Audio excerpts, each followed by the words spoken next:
How about now? There we go. Okay. Good afternoon, everybody. I'm Tim Barber. I'm one of the public information officers for the United States Capitol Police. We know you have a lot of questions, and as part of the new way we're doing things here, we're going to come up and we're going to explain briefly what we've been doing in general to prepare for tomorrow's demonstration and, of course, answer some of your questions. You're going to be hearing from Chief Tom Manger, Assistant Chief for Protective and Intelligence Operations, Yogananda Pittman, Acting Assistant Chief for Uniformed Operations, Sean Gallagher. We are also accompanied by the District of Columbia officials here. So you're also going to be hearing from Metropolitan Police Department Chief of Police Robert Conti, Dr. Christopher Rodriguez, the Director of D.C.'s Homeland Security and Emergency Management Agency, and D.C.'s Deputy Mayor for Public Safety and Justice, Chris Geldhard. Then Chief Manger will come up here and open it up for some questions. Well, as many of you know, we are more than happy to talk to you about our preparations in general. To protect the integrity of tomorrow's mission, we can't get into very specific security details. So with that said, here's Chief Manger. Thank you, Tim, and good afternoon, everybody. Thank you for being here. The U.S. Capitol Police Department has been working around the clock for the last several weeks to ensure that we have a safe event tomorrow. But perhaps more importantly, over the last 8 months, the leadership of the U.S. Capitol Police Department has been preparing, working to ensure that we don't have a repeat of January 6th. They have been working on ensuring that we have the adequate resources for our police officers, training, equipment, staffing, to ensure that, again, we can accomplish our mission. Our mission tomorrow is our mission every day, and that is to protect everyone's rights to free speech and to allow them to lawfully demonstrate. And again, we are planning for a safe event tomorrow. But there have been some threats of violence associated with the events for tomorrow, and we have a strong plan in place to ensure that it remains peaceful and that if violence does occur, that we can stop it as quickly as possible. We're not going to tolerate violence, and we will not tolerate criminal behavior of any kind. The American public and the members of Congress have an expectation that we protect the Capitol. And I'm confident with the plan we have in place that we're going to be able to meet that expectation. I want to turn it over to Chief Yogananda Pittman to talk about the intelligence, and after that, Chief Gallagher will talk about some of our operational planning. Chief Pittman. Thank you, Chief. Right after January 6th, this department made several challenging yet critical changes on the way we go about our business. One of those substantial changes that we've made is the way we gather, analyze, and disseminate intelligence in order to better understand threats and to mitigate those threats. Historically, this department has relied primarily on outside agencies for intelligence information. We are predominantly consumers of intelligence rather than producers. Well, that is no longer. That was prior to January 6th. We have now grown and expanded our intelligence operations, and we have dramatically changed the way that we process and share intelligence with our law enforcement partners at every level. This change involves improved internal communications as well as including intelligence briefings to our rank and file officers. We do feel that these improvements, coupled with the other existing efforts, will help transform our department operationally as well as from an intelligence-driven perspective agency. And with that, I'll turn it over to Chief Gallagher.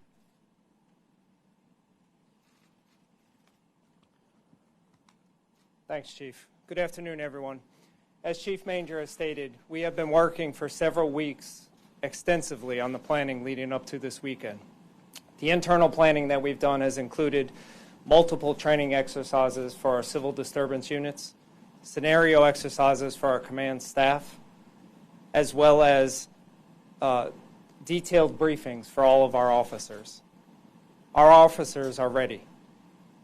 We have already transitioned into an enhanced security posture on Capitol grounds, as you can see by the security fence and various other security measures that are in place. Externally, we have been working with over 25 of our partnering agencies on a seamless, integrated plan for this weekend. The United States Capitol Police will have on-site support from a number of our local, state, and federal partners. We have also conducted a large multi-agency tabletop exercise in order to test and validate our integrated operational plan for this weekend. In addition to the on-site support that we'll have on Capitol grounds, we will also have contingency plans in place for additional law enforcement, as well as support from our partners at the D.C. National Guard, if needed. We have extremely strong partnerships with all of our local, state, and federal law enforcement partners, and we are appreciative for their assistance and their collaboration going into this weekend. We are hoping and expecting a peaceful event this weekend, but our operational plan is scalable so that we will be ready to handle anything that occurs. Thank you. Chief Conte.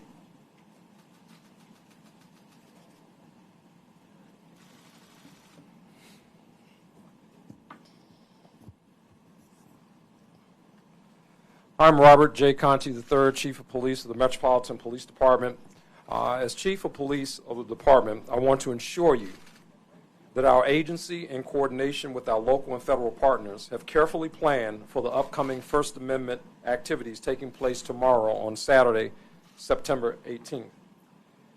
In addition to the scheduled demonstrations, our city will also hold the popular 8th Street Festival, a number of sporting events, and concerts.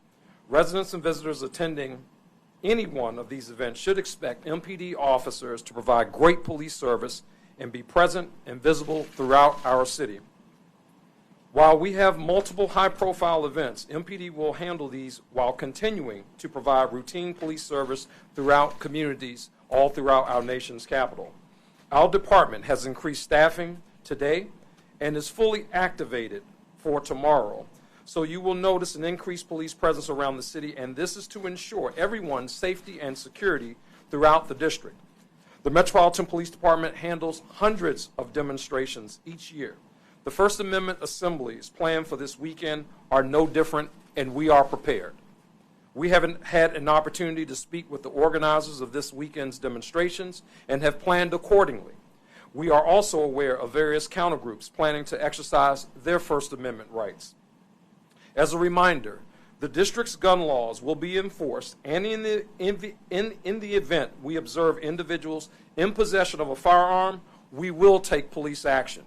D.C. Code expressly prohibits anyone from carrying a firearm within 1,000 feet of any First Amendment assembly, to include members of the public who have been issued a concealed carry permit in the District of Columbia. Earlier this week, we posted no gun zone signage around the demonstration area. We're also asking the public to be patient and be prepared for disruptions to roads, parking, and getting around the city, as a number of road closures will be in effect. There are a number of road closures around the Capitol and Constitution Avenue that all residents and visitors should be aware of on this day, and the possibility that additional intermittent closures go into effect to safely facilitate all activities. To see a complete list of these closures and to stay up to date while the events occur, please check our 2 Twitter accounts, at DC Police Department and at DC Police Traffic. And as always, if you see something, please say something. Please report any suspicious activity to law enforcement immediately by dialing 911. Thank you and have a safe weekend. Chris Rodriguez, Dr. Christopher Rodriguez, DC's Director of Homeland Security and Emergency Management Agency, will now provide brief remarks.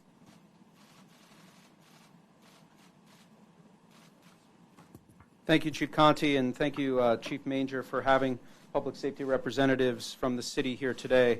Good afternoon. My name is Chris Rodriguez. I'm the Director of DC's Homeland Security and Emergency Management Agency. As the host of our federal government, the District of Columbia plays an important role in the security posture of the United States Capitol, and we stand ready to assist our federal partners.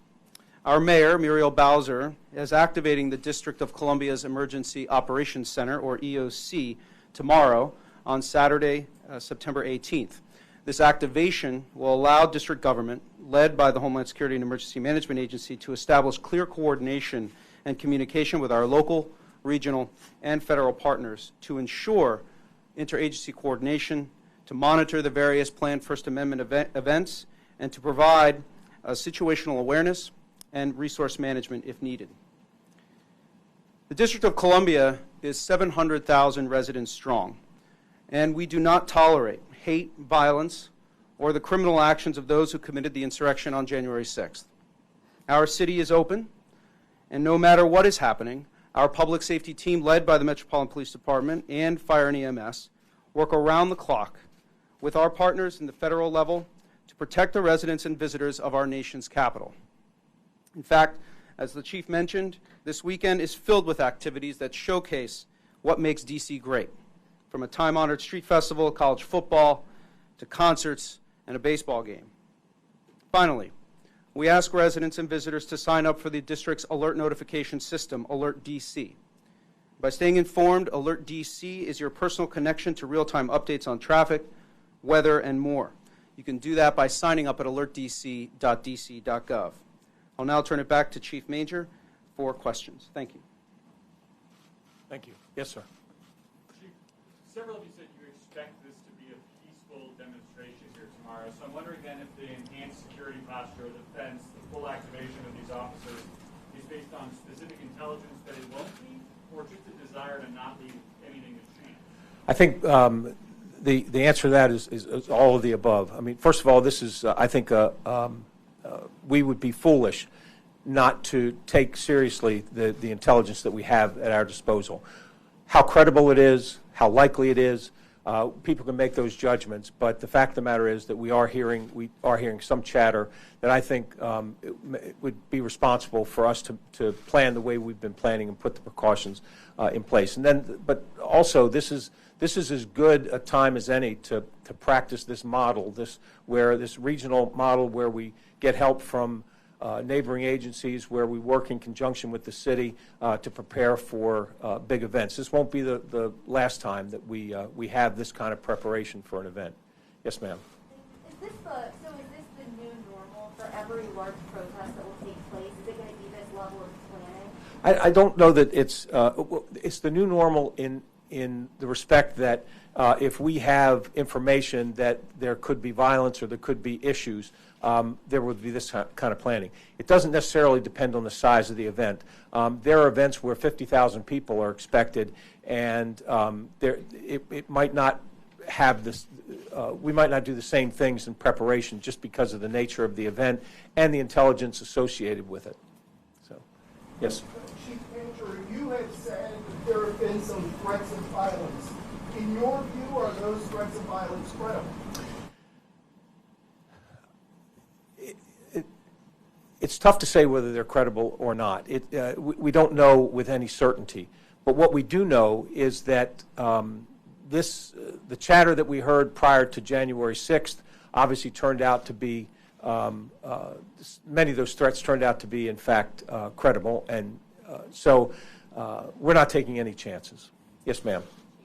Less than 24 hours out, what specific types of threats of violence are you seeing? And a second question, are you factoring in the former President Donald Trump's rhetoric into your security planning? So far, the former president has not. I know that he put out a statement of support for the folks that were arrested on January 6th, but I don't know that there was a specific mention of this rally. And your first question was? What specific threats of violence are you seeing less than 24 hours out? So what we're concerned about, I think, more than anything, is the possibility of counter demonstrators and making it to this demonstration and there being violence between those two groups. But that's where Chief Conti and the Metropolitan Police Department are going to ensure that does not happen, that they don't end up getting together. That's, I think, the biggest, in my opinion, that's the most likely scenario for violence. But we're also planning, just in case any demonstration, the one at Union Square or any of the counter demonstrations, if they decide they want to breach the fence, if they decide they want to, attack law enforcement, we'll be ready for those kinds of violence. I think they're less likely. I think the biggest concern that many of us have are the counter demonstrators, making sure that things stay safe with them as well. Behind you, yes, sir. How is it breaking down? Is it you're in the Capitol? I see Park Police here as well. Who's doing what? As Chief Gallagher had mentioned, we have already gone through a tabletop exercise where we have specific assignments for the agencies that are helping us. And so there'll be different agencies responsible for different areas. We clearly have to not just be concerned with the Capitol itself, but I mean, we've got a fairly large campus with a lot of buildings, so we've got help there as well. So particular agencies have been assigned particular areas and specific responsibilities. I noticed you said, though, that, for example, DC police are responsible for keeping, I guess, the people who are from the people who are here in front of the Capitol. It's MPD, but the U.S. Park Police will, I think, will assist with that as well. Yes, sir. Chief, the organizer of the rally, Matt Brainerd, said this morning on C-SPAN that his organization had security working with the Capitol Police. Is that true? Our folks have been in touch with the organizers, and we are aware of the fact that they have security folks. As far as the communication, it's just been just cursory coordination. We're aware that they're there. Yes, sir. What are you telling your officers regarding the rules of engagement? How many protesters are you trying to expect? Right now, the permit asks for says 700. We don't know if it's going to be 500, 700, 1,000. We don't know how many people to expect, but we do know that the permit was for 700. Oh, I'm sorry. Look, in terms of how we engage, we handle multiple demonstrations at the Capitol and the Supreme Court every day. Every day we handle multiple demonstrations. And our rules of engagement are to allow people to peacefully protest. It doesn't matter what their cause is, what their political affiliation is. That doesn't matter. We have rules of engagement that allow people to lawfully protest. If they begin to do something unlawful, they're given warnings. If they don't heed the warnings, then we make arrests. In terms of, there's no difference in terms of our use of force policy or any of those other things. Those things are in place and don't change depending on what kind of demonstration it is. All the demonstrations are handled with the same policy, with the same rules of engagement. Again, as long as things stay peaceful, we make sure that everybody has the opportunity to exercise their constitutional rights. Yes? This is a pretty massive scale rollout for really a short-term period of time. How practical is it to do this kind of a ramp-up every time you get this sort of intelligence? And have you given any thought to more permanent solutions to this problem? Like, for instance, does there need to be a permanent fence around the Capitol to prevent you from having to ramp up like this every single time? I don't think there needs to be a permanent fence around the Capitol, but that's not my call to make. And I don't see this as we're not going to plan this kind of operation for every again. We have multiple demonstrations every day. But this is, again, as I said before, this is much an opportunity to practice this plan. So in case we need it, we've been through it, once or twice. And but I think that we're going to use it when it needs to be used. But 99% of the demonstrations that we handle are handled without this kind of planning. Yes, sir. Chief, two questions. One, this intelligence. Are you worried about what we sort of saw on January 6th, where you had groups of people that came in with an intent to do something, or are you worried about lone wolf sort of individual actors looking to capitalize on the crowd? And second question, what are you saying to your officers, some of whom are still dealing with the trauma and the stress and the fallout from January 6th? Guys, men and women who are on the line sort of abandoned, that are going to be back out there again. So first answer your first question is both. We are concerned about and aware of and planning for both of those scenarios. For your second question, Chief Gallagher has been going to roll calls for at least the past week, if not longer, and we're trying to get in front of every single police officer in the U.S. Capitol Police Department. And the reason was to brief them on our plan. And the whole purpose behind that was to instill confidence that the department has prepared for this event, and that they will have the resources, the training, the equipment, and we will have the staffing that we need so that everyone, including the police officers working this event, can remain safe. Yes, ma'am. Looking at the street closures, they're much smaller than last time and seem to be mainly consolidated around the Capitol. Are there any other areas in the city that people should be concerned about? Avoid Black Lives Matter Plaza, for instance. And are you concerned about tonight, given the precedence of violence the night before these protests in the past? So I'll let Chief Conte talk about the rest of the city, but obviously we have heard chatter about, heard a lot of chatter about when and where things might happen. But our operational plan began 2 days ago. So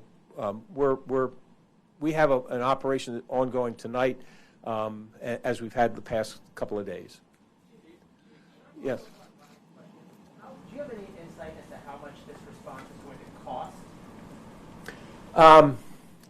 I don't yet because there's a number of resources that are basically on standby that if we don't need them, then we won't have to use them. So at this point, I don't know. There's a lot of people that are concerned about the cost. And I'm not. I understand that's a concern, and that I have to pay attention to that. But my bigger priority is the safety and security of the folks demonstrating, the safety and security of the Capitol. Are you Yes. aware of any members of Congress or Capitol Police detectives or Secret Service detectives who are planning to attend this? And then just a second question. Obviously, these rally-goers are coming for a very specific reason that is germane to the Capitol Police, in that they're arguing that the January 6th defendants are fundamentally innocent and should be released. They're political prisoners. How would you respond to the underlying purpose of this rally? So I'm not aware of any elected officials that are planning to attend. There were a few that were invited. To my knowledge, all of them have declined. As far as your second question, everybody, and you're not going to like my answer, but everybody's got the right to free speech. They can believe what they want to believe. I'm there to uphold the rule of law and make sure everybody's safe. Yes, ma'am. May also be for Chief Conte. As far as protecting the city itself, the neighborhoods surrounding the Capitol, also, as was mentioned, Black Lives Matter Plaza, the churches that were vandalized and signs were set on fire, things like that. How do you make those folks feel safe and secure heading into this event? I'm going to let Chief Conte answer that, but I will tell you that I attended the First District Citizen Advisory Committee meeting. It was a virtual meeting, but I attended because I wanted to assure the folks, the residents that live around the area, that we were concerned about their safety as well, and I informed them about some of the things that we were doing that might impact the neighborhood. So we are trying to be good neighbors. Yeah, thank you for that question, Darcy. The Metropolitan Police Department, we're prepared. We're fully deployed. All of our members will be out in community working. As Chief Manger mentioned, certainly we have concerns about the Capitol area itself, but the Capitol Police, they will be handling that, and the Metropolitan Police Department will be here to support, and we will support our communities, as we have with every demonstration that happens in this city. We will not abandon the residents of the District of Columbia. We will make sure that those communities are equally safe. One of the discussions after January I can't, I'm sorry. One of the discussions after January 6th has been about the Capitol Police Board and also the ability to call up the National Guard when needed. The Washington Post is reporting that you formally at one point requested for armed National Guardsmen, 100 of them, and then later changed that request, which they have a source saying it was not done properly. I'm wondering if that's accurate, and I'm also wondering if you feel that the system works for you in this situation The story is not accurate. First of all, the Capitol Police Board has been nothing but helpful. They have been nothing but supportive, and they have. The only questions they have for me is, what do you need? What can we get? What can we do for it to help you?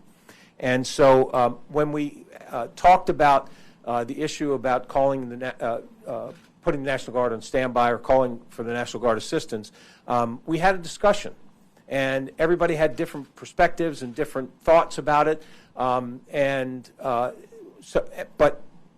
we had a discussion. This is what happens when you have people that are responsible for this kind of decision. We had a discussion, and in the end, we were all in agreement for what we asked for. Which is what? Can you clarify the situation of the National Guard? If our request for assistance will be if the event goes longer than we think, if longer than we think it'll go, they would be available to help us to secure the area around the Capitol. But if the event comes and goes, there will be no call to them for assistance. Well, as I said, if it goes longer for whatever reason, we could call them to help us secure the perimeter of the Capitol. Yes, sir. Will they be armed? Will they be armed? Chief, no, we're not asking for them to be armed. Chief, a Homeland Security assessment warned of online chatter that... I'm sorry, I can't hear you. Chief, a Homeland Security assessment warned of online chatter that people may try to storm the Capitol tonight.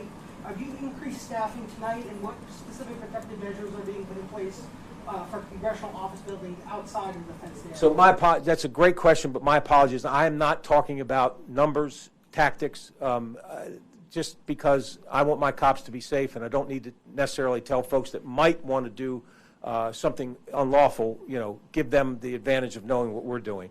But the answer to your question is, yes, we are aware of that, and yes, we are prepared. Yes, in the back, sir. Chief, is there any concern that after the formal event tomorrow, those who attend could end up going to the jail, since this is about those who are being jailed? I think we're all aware that after the event, they could go anywhere they want to in the city, and again, we're aware of that. So I'll just keep it at that. Yes, sir. Regarding the tools of the trade, has U.S. Capitol Police or its partnering agencies asked for access to the long-range acoustic device, the active denial system, or OC or CS tear gas launchers? Again, I don't. Those kinds of details only. We'll talk about them afterward. If we use anything we use, we'll be happy to talk about. But at this point, I'm not talking about those kinds of things. Yes, ma'am. Do any of the intelligence reports that you're seeing? I'm sorry. Oh, sorry. Do any of the intelligence reports that you're reading over point to any particular extremist groups? Maybe some of the ones we saw during the January 6th insurrection? I think that there have been. Many of the intelligence reports talks about some of the organizations that were here on January 6th, and so we're seeing those kinds of things. But we're also seeing mixed messages about whether folks are coming or not coming. So so it's good that we know it. It's good that we're paying attention to it. But as is often the case with intelligence, it's not really clear. You have to make value judgments about, okay, well, we're reading this, but what does it really mean? So that's something that, as Chief Pittman talked about, we've got good people who are trying to give us the best recommendations. But the fact that we have this information, that helps us plan better. And folks, we're just going to do a couple more questions. Just a heads up. Yes, sir. For probably Chief Conte, you're getting calls that the Street Festival people who live in that area worried about clashes and that sort of thing. So can you talk about, are you worried about that, and what are you taking to make sure the crowds are separate? Well, the 8th Street Festival is a festival that's been happening in the District of Columbia for several years now. We expect it to go on, and then people who attend are going to enjoy themselves. Again, we're prepared. We have contingency plans for any possible disruptions, and that's pretty much where we are. Yes, sir. For Chief Conte, you really try to keep the two groups apart from Freedom Plaza and the Capitol, or they would be free to roam around? Well, as Chief Manger kind of mentioned, I mean, we won't disclose our tactics necessarily. We are aware of, obviously, if groups are able to interact, we certainly want them to have sight and sound of each other if need be. But, you know, we won't disclose the particular tactics that we're going to use to try to mitigate any potential issues there. All right, folks, we're going to do one more question. I'm not going to pick one. I'm going to let both these folks in the back. So either one of you, each can ask a question. Any specific groups that you're aware of that has plans of counter-protesting tomorrow? I'm sorry. Any specific groups that you're aware of that has plans of counter-protesting tomorrow? We're aware of three. How about I take it? We're aware of three groups, and two of the groups haven't had much of a history of violence. One of them has had some clashes before, so we're aware of three groups that may be doing counter-protesters. Yes, ma'am. What is the strategy for protecting members back home? For example, does any of you have a detail who doesn't normally have one? Is there an expanded detail? And then, if I can ask a follow-up, have any cases been generated regarding threatening comments related to this rally? So there are threats against members of Congress. Another thing we deal with every day. And we have not had really anything that has specifically been tied to the rally tomorrow, but there have been, we have, just in the last few days, we've had a number of threats, specific threats come in against specific members of Congress. So we're going to handle those the same way we always handle those. And there's nothing different about the way we're going to deal with those because of the rally tomorrow. Thank you all very much. Appreciate it. All right, folks, so right now our plan is to not hold another news conference over the weekend unless something newsworthy happens, in which the same thing that we've done over the last couple incidents.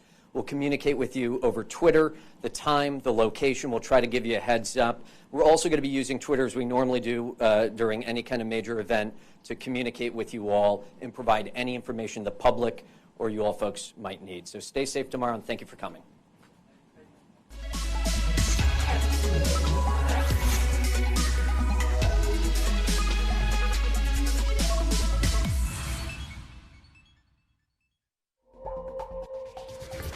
We now return to our previously scheduled program, already in progress.